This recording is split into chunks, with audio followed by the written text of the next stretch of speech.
Hello friends, आप सभी का स्वागत है मेरे यूट्यूब चैनल पे। आज हम इस वीडियो में जीके का बहुत ही महत्वपूर्ण topic modern history, modern Indian history यानी आधुनिक भारतीय इतिहास के टॉप 30 क्वेश्चन करेंगे, जो कि आपके आने वाली सभी परीक्षाओं के लिए बहुत ज़्यादा इंपॉर्टेंट होने वाले हैं। और आधुनिक भारत से सबसे ज़्यादा क्वेश्चन पूछे जाते हैं एग्जाम्स के अंदर। मॉडर्न हिस्ट्री ही ज़्यादा इंपॉर्टेंट है आपके लिए, उसका मिडवल देन एंशिएंट। ठीक है ना। और सारे में टॉपिक कवर कराऊंगा आपको। आज हम टॉप 30 सिलेक्टेड क्वेश्चन करेंगे जो एग्जाम में बार बार रिपीट होते हैं, चाहे आप किसी भी एग्जाम की आप तैयारी क्यों ना कर रहे हो। यहाँ से 4 से 5 नंबर कंफर्म रहते हैं आप लोगों के। तो वीडियो को बिना स्किप करें जरूर देखिएगा और चैनल को सब्सक्राइब जरूर कर लीजिएगा अगर पहली बार ऐसी यूजफुल वीडियो के लिए। तो चलिए पहले से शुरुआत करते हैं। प्लासी की लड़ाई में अंग्रेजी सेना नेतृत्व किसने किया। मैंने ईयर भी लिख दिया 1757। क्यों लिखा? क्योंकि ईयर भी एग्जाम में पूछा जाता है।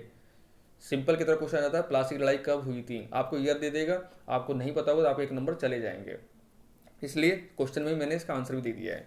तो अंग्रेज सेना जो नेतृत्व किया था वो क्या था? रॉबर्ट क्लाइव ने। Option number A.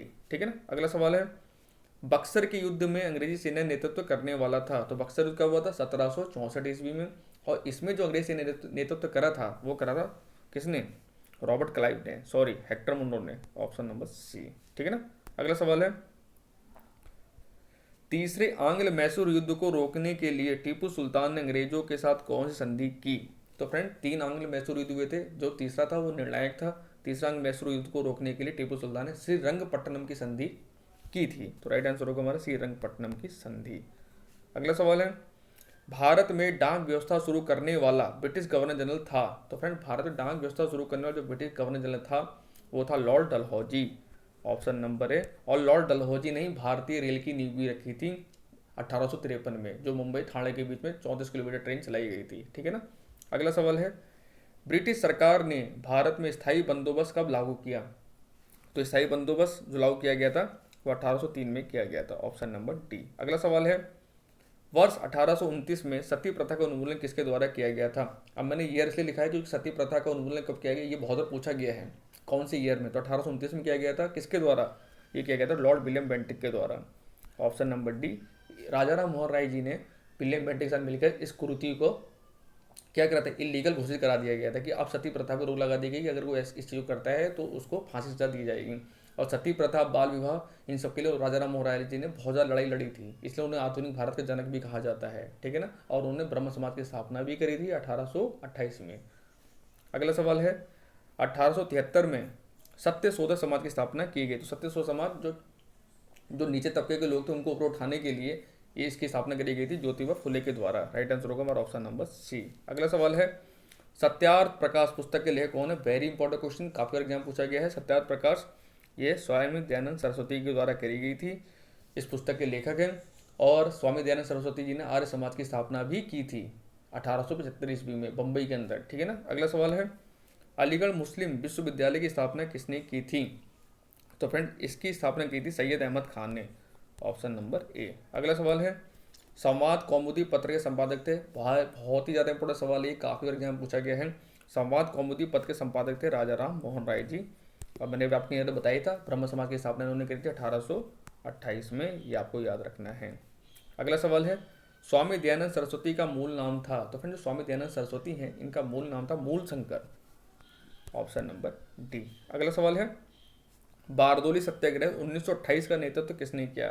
तो 1928 में बारदोली सत्याग्रह हुआ था, इसके जो नेतृत्व करा था वल्लभ भाई पटेल जी ने, सरदार वल्लभ भाई पटेल जी ने। और इनकी एक सबसे ऊंची मूर्ति बनाई गई स्टैचू ऑफ यूनिटी, जो कि 182 मीटर ऊंची है। ये भी आपको याद रखना है। कहाँ पे? गुजरात के नर्मदा जिले में। ठीक है ना।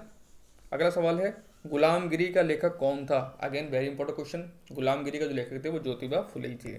Option number B. अगला सवाल है, बेगम हजरत महल ने 1857 के विद्रोह का नेतृत्व निम्नलिखित में से किस शहर से किया था। तो 1857 का विद्रोह जानते हैं, सिपाही विद्रोह, बुजुर्ग मंगल पांडे जी के द्वारा शुरू किया गया था बैरकपुर से। बहुत ज़्यादा इंपॉर्टेंट था, हमारी आज़ादी की पहली लड़ाई थी, लेकिन उस समय हमारे पास लेटेस्ट हथियार नहीं थे और उतना ज़्यादा वो नहीं तालमेल नहीं हो पाया था, जिस वजह से हम युद्ध हार गए थे।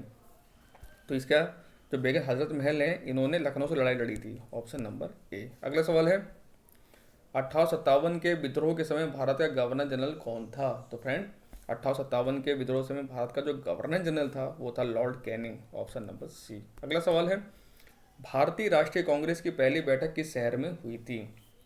तो फ्रेंड, भारतीय राष्ट्रीय कांग्रेस की जो पहली बैठक हुई थी वो हुई थी बम्बई में। Option number B. इसकी स्थापना कब हुई थी? इसकी स्थापना हुई थी 1885 में। ये आपको याद रखना है, ठीक है ना। किसके द्वारा की गई थी? ए ओ ह्यूम, ठीक है ना। अगला सवाल है, निम्नलिखित कांग्रेसी नेताओं में से किसको भारत का महान वृद्ध व्यक्ति यानी grand old man of India कहा जाता है? तो grand old man of India के नाम से कौन जाने जाते हैं? बाल गंगाधर तिलक या दादा भाई नौरोजी? दादा भाई नौरोजी, ऑप्शन नंबर सी। और ब्रिटिश पार्लियामेंट में चुनने वाले पहले व्यक्ति भी यही थे, दादा भाई नौरोजी थे। और इन्होंने ही बताया था कि अंग्रेज भारत से कैसे धन निष्कासित करके ले जा रहे हैं अपने देश में। Un British rule poverty and British rule in India, ये इनकी बहुत ही फेमस बुक है, ठीक है ना। अगला सवाल है, भारतीय विश्वविद्यालय अधिनियम 1904 किस वायसराय के काल में पारित किया गया था? तो ये वही व्यक्ति है जिसने 1905 में बंगाल का विभाजन किया था। आप समझ गए होंगे कौन थे? Lord Curzon, option number B. अगला सवाल है, भारतीय राष्ट्रीय कांग्रेस के प्रथम सत्र की बैठक में कितने प्रतिनिधियों ने भाग लिया था? वेरी इंपॉर्टेंट क्वेश्चन, और इस क्वेश्चन को मैक्सिमम बच्चे स्किप करके आ जाते हैं या गलत करके आते हैं। तो आपको करेंगे 72 व्यक्ति, ये टोटल 72 डेलीगेट्स थे जब पहली बैठक हुई थी भारतीय राष्ट्रीय कांग्रेस की 1885 में, जिसकी अध्यक्षता किसने की थी?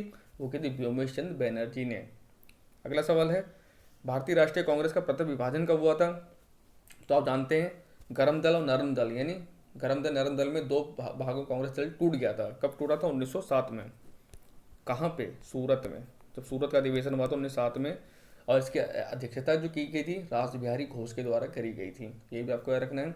उसका आगे नहीं कब एक हो गए थे? 1916 में लखनऊ अधिवेशन में, ठीक है ना। अगला सवाल है, गांधी इरविन समझौता जो कि 5 मार्च 1931 को किससे संबंधित है?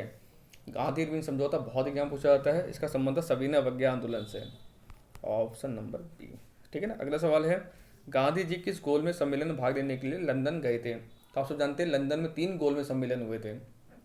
अगर आपसे पूछेगा तीनों गोल में सम्मेलन में किसने भाग लिया था, तो आप याद रखेंगे भारत में बी आर अम्बेडकर जी, जिन्होंने तीनों गोल में सम्मेलन में भाग लिया था, उन्हें संविधान का पिता भी कहा जाता है। लेकिन गांधी जी ने खाली एक गोल में सम्मेलन में भाग लिया था, वो था सेकंड वाला, second round conference, option number B. अगला सवाल है, साइमन कमीशन का भारत आगमन किस वर्ष में हुआ था? तो साइमन कमीशन आया था 1928 में, ऑप्शन नंबर बी। और साइमन कमीशन के द्वारा जो लाठीचार्ज हुआ था उसमें लाला लाजपत राय जी के सर पे लाठी लग गई थी, जिससे उनकी मृत्यु भी हो गई थी, ठीक है ना। अगला सवाल है, महात्मा गांधी के राजनीतिक गुरु थे? वेरी वेरी इंपॉर्टेंट क्वेश्चन, बहुत बार एग्जाम पूछा जाता है। तो महात्मा गांधी के जो राजनीतिक गुरु थे वो थे Gopal Krishna Gokhale, option number D. और गोपाल कृष्ण गोखले ने एक समिति बनाई थी, इसका नाम था सर्वेंट्स ऑफ इंडिया, ये इन्हीं के द्वारा बनाया गया था, ठीक है ना। वर्ष 1932 में अखिल भारतीय हरिजन संघ के संस्थापक कौन थे? तो फ्रेंड 1932 में अखिल भारतीय हरिजन संघ की जो स्थापना करी गई थी वो करी गई थी महात्मा गांधी जी के द्वारा। राइट आंसर होगा हमारा ऑप्शन नंबर ए, ठीक है ना। अगला सवाल है, भारतीय राष्ट्रीय कांग्रेस की सबसे पहली महिला अध्यक्ष थी? सबसे पहली महिला अध्यक्ष अगर आपसे पूछेगा तो आंसर लगाएंगे एनी बेसेंट, सरोज नायडू नहीं लगाना है। लेकिन अगर आपसे सवाल यहाँ पे इतना घुमा देता है, भारतीय राष्ट्रीय कांग्रेस सबसे पहली भारतीय महिला अध्यक्ष कौन थी, अगर भारतीय महिला पूछेगा तब आंसर लगाएंगे सरोजनी नायडू। और सिंपल अगर फर्स्ट वुमेन पूछेगा तो आप आंसर लगाएंगे एनी बेसेंट, इन्होंने कहा था 1917 में कलकत्ता अधिवेशन का, ठीक है ना। अगला सवाल है, गांधी जी की सबसे महत्वपूर्ण शिक्षा निम्नलिखित कौन सी थी? सत्य, अहिंसा, धर्म, सत्याग्रह। तो इसका का आंसर बताना है। तो गांधी सबसे, देखो गांधी जब सब जानते हैं अहिंसा पर जोर देते थे, तो दो तो होगा ही होगा। देखो दो वाला ऑप्शन इसमें नहीं है, या तो बी होगा, सी होगा, या डी होगा। सत्य पे भी बहुत जोर दिया उन्होंने, लेकिन धर्म सत्याग्रह से उनका कोई लेना देना नहीं था। तो 1 और 2 इसका राइट आंसर हो जाएगा, ठीक है ना। अगला सवाल है, भारत में स्थानीय स्वशासन का जनक किसे कहा जाता है? Very very very important question, बहुत बार एग्जाम में पूछा गया है सवाल को। तो स्थानीय स्वशासन का जो जनक कहा जाता है वो कहा जाता है लॉर्ड रिपन को, ऑप्शन नंबर ए, ठीक है ना। और एक एल्बर्ट बिल विवाद हुआ था, आपने सुना होगा एल्बर्ट बिल, वो भी किससे संबंधित था? वो भी लॉर्ड रिपन से संबंधित था, ठीक है ना। अगला सवाल है, निम्नलिखित में से कौन से ईस्वी सन में कलकत्ता और आगरा के बीच प्रथम टेलीग्राफ लाइन खोली गई थी? तो पहले जो टेलीग्राफ लाइन थी वो कलकत्ता और आगरा के बीच शुरुआत करी गई थी, ये भी लॉर्ड डलहौजी के द्वारा ही करी गई थी। कब करी गई थी?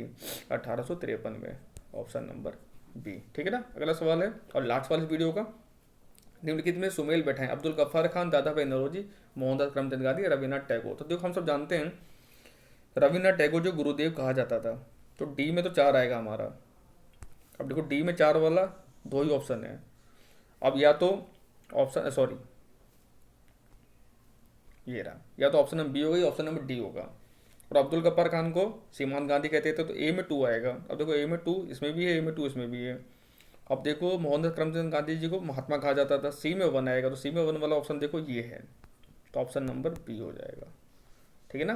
तो थैंक्स फॉर वॉचिंग, वीडियो अच्छी लगी लाइक शेयर कीजिएगा, चैनल सब्सक्राइब कर लीजिएगा। मिलते हैं आपसे नेक्स्ट वीडियो में।